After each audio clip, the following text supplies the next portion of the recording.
पाठ 2 व्यवहार कुशलता। एक साहित्यिक सभा में एक तरुण विद्यार्थी भाषण देने के लिए खड़ा हुआ, पर उसका भाषण जमा नहीं। वह घबरा गया। श्रोताओं ने तालियां पीटी। 10-5 वाक्य कहने के बाद ही उसे बैठ जाना पड़ा। मंच पर उसकी कुर्सी हमारी कुर्सी के पास ही थी, क्योंकि हमें भी उस सभा में बोलने का निमंत्रण था। अपना पसीना पोंछते हुए उसने मुझसे धीरे से कहा, यह मेरा भाषण देने का पहला ही मौका था। इस पाठ में यह बताया गया है कि एक साहित्यिक सभा में एक तरुण नामक विद्यार्थी को भाषण देने का मौका दिया जाता है, पर वह अपना भाषण पूरा नहीं बोल पाता है और बीच में ही घबरा जाता है। वह केवल 8-10 वाक्य ही बोल पाता है और वह अपनी कुर्सी पर जाकर बैठ जाता है। वह जिनके बगल में जाकर बैठता है, उन महोदय को भी भाषण देने का निमंत्रण मिला हुआ होता है, तो वह उनसे बात करते हुए कहता है कि यह मेरा भाषण देने का पहला ही मौका था। ऐसा? तब तो तुमने बड़ी हिम्मत दिखाई। मैं तो अपने पहले भाषण में मुश्किल से 3 वाक्य भी ठीक से नहीं बोल पाया था। शुरू में तो ऐसा होता ही है, पर बाद में आदत होने से यह सब दूर हो जाता है। तब वे महोदय विद्यार्थी को समझाते हैं कि अरे वाह, तुमने तो फिर भी 8-10 वाक्य बोल लिए। जब मुझे भाषण देने का मौका पहली बार मिला था तो मैं तो इतना भी नहीं बोल पाया था। शुरू में घबराहट होती है, पर बाद में सब ठीक हो जाता है और आदत बन जाती है। सच, वह उत्साह से बोल उठा। उसकी परेशानी कुछ कम हुई। तब विद्यार्थी को थोड़ा अच्छा लगा और वह अपनी परेशानी को थोड़ा कम महसूस कर पाया। बिल्कुल, मैंने कहा, जिन्होंने तालियां पीटी उनमें से ऐसे कितने होंगे जो तुम्हारे जैसे यहाँ खड़े होकर इतने बड़े श्रोता समुदाय का सामना कर सकेंगे। तब महोदय ने बोला कि हाँ, जो ताली बजा रहे थे उन्हें भी अगर मंच पर बोलने का मौका मिले तो वह भी घबरा जाएंगे, वह भी शायद इतना नहीं बोल पाएंगे। वह आश्वस्त हो गया, उसकी हिम्मत लौट आई और आगे चलकर वह काफ़ी अच्छा वक्ता हो गया। 2-3 बार उसने मुझे धन्यवाद दिया और कहा कि यदि उस दिन आप मुझे प्रोत्साहन नहीं देते तो शायद मैं अपना भाषण ही देना छोड़ देता। तब विद्यार्थी को अच्छा लगा और उसकी हिम्मत लौट आई और आगे चल के वह अच्छा वक्ता बन गया, अच्छा भाषण देने लगा।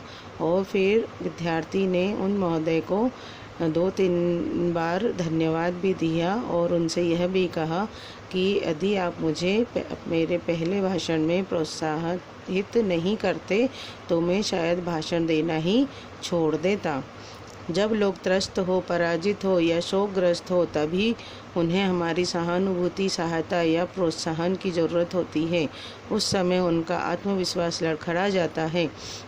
उस समय उनकी खिल्ली उड़ाने का या उनकी परेशानी का मज़ा लूटने का मोह हमें रोकना चाहिए और उन्हें सहारा देना चाहिए, उनकी हिम्मत बढ़ानी चाहिए। जो ऐसा करते हैं वे उनके हृदय में हमेशा के लिए स्थान प्राप्त कर लेते हैं, अपनी लोकप्रियता की परिधि विस्तृत करते हैं।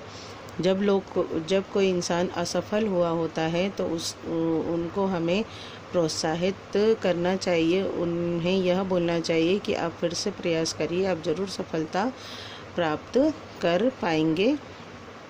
हमें उनका उस समय मजाक नहीं उड़ाना चाहिए, ना ही उनकी खिल्ली उड़ाना चाहिए। इस प्रकार हम उन्हें समझाएंगे तो हम उनके दिल में अपना स्थान बना लेंगे। दूसरों के सुख दुख में सच्चे अंतःकरण से दिलचस्पी लेना अच्छे संस्कार का लक्षण तो है ही, साथ ही व्यवहार कुशलता भी है जो लोगों को हमारी ओर आकर्षित करती है। हाँ, इसमें दिखावा, बनावटीपन और ऊपरी शिष्टाचार नहीं होना चाहिए। जो भावना सच्ची होती है, हृदय से निकलती है, वही हृदय को बांध भी सकती है।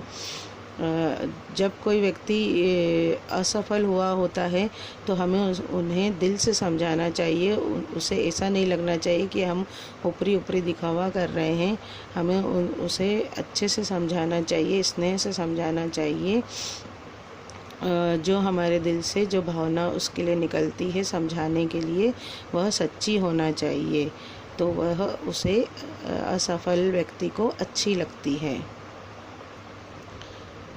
मानव की दो मूल प्रवृत्तियाँ होती हैं। एक तो यह कि लोग हमारे गुणों की कद्र करें, हमें दाद दें और हमारा आदर करें, और दूसरे वे हमसे प्रेम करें, हमारा अभाव महसूस करें, उनके जीवन में हम कुछ महत्व रखते हैं ऐसा अनुभव करें। हर इंसान के मन में दो मूल प्रवृत्तियाँ होती है। एक तो यह कि हम अच्छा काम करें तो लोग हमारी तारीफ़ करें, और दूसरा यह कि सब लोग हमसे प्रेम करें, और जब हम उनके पास किसी समय नहीं रहे तो वह हमारी कमी को महसूस करें। आपके जरा से भी कार्य की यदि किसी ने सच्चे दिल से प्रशंसा की तो आपका दिल कैसा खिल उठता है। कोई आपकी सलाह मांगने आता है तो आपका मन कैसे फूल जाता है। जब आप यदि कोई अच्छा काम करते हैं और आपकी कोई तारीफ़ करता है तो आपको कितना अच्छा लगता है। ऐसा लगता है कि हम ये कार्य को और अच्छे से करेंगे। और यदि कोई आपसे मदद मांगने आता है तब भी आप उसकी मदद करते हैं तो आपको मन में बहुत अच्छा लगता है, और आपका मन खुशी से फूल जाता है कि हम इन व्यक्ति के कुछ काम आए और ये हमें इतना लायक समझते हैं कि हम इनकी मदद करें। ऊपर से कोई बड़ा आदमी कितना भी आत्मविश्वासी और आत्मतुष्ट क्यों न दिखाई दे, भीतर से वह हमारी आपकी तरह प्रशंसा का, प्रोत्साहन का, स्नेह का भूखा है। यदि आप उसे प्रामाणिकता पूर्वक ले सके तो आप फौरन उसके हृदय के निकट पहुंच जाएंगे। दूसरों की भावनाओं को ठीक ठीक समझना, उनकी कद्र करना, उनके साथ सच्चाई और स्नेह का व्यवहार करना, यही व्यवहार कुशलता है। इसी से सामाजिक जीवन में लोकप्रियता के दरवाजे खोलने की कुंजी हाथ लगती है। इससे हमारी अपनी सुख शांति बढ़ती है। सो अलग यदि कोई व्यक्ति अच्छे काम करता है और सफलता प्राप्त करता रहता है, फिर भी उसे उसकी सफलता की प्रशंसा सुनने का अंदर से बहुत मन होता है, तो हमें हमेशा अच्छे कार्य करने वाले व्यक्ति की सफलता की प्रशंसा करना चाहिए। और जो व्यक्ति असफल हुआ है उनकी भावनाओं को समझना चाहिए और उन्हें प्रोत्साहन देना चाहिए। यदि हम सबके साथ अच्छा व्यवहार करते हैं और किसी के कार्य की प्रशंसा करते हैं तो हम अपना व्यक्तित्व भी सामाजिक तौर पर ऊंचा उठा लेते हैं, और समाज में हमारी अच्छे व्यक्तित्व और अच्छे व्यवहार की प्रशंसा होती है, और हम भी हमारे जीवन में सुख शांति बना लेते हैं।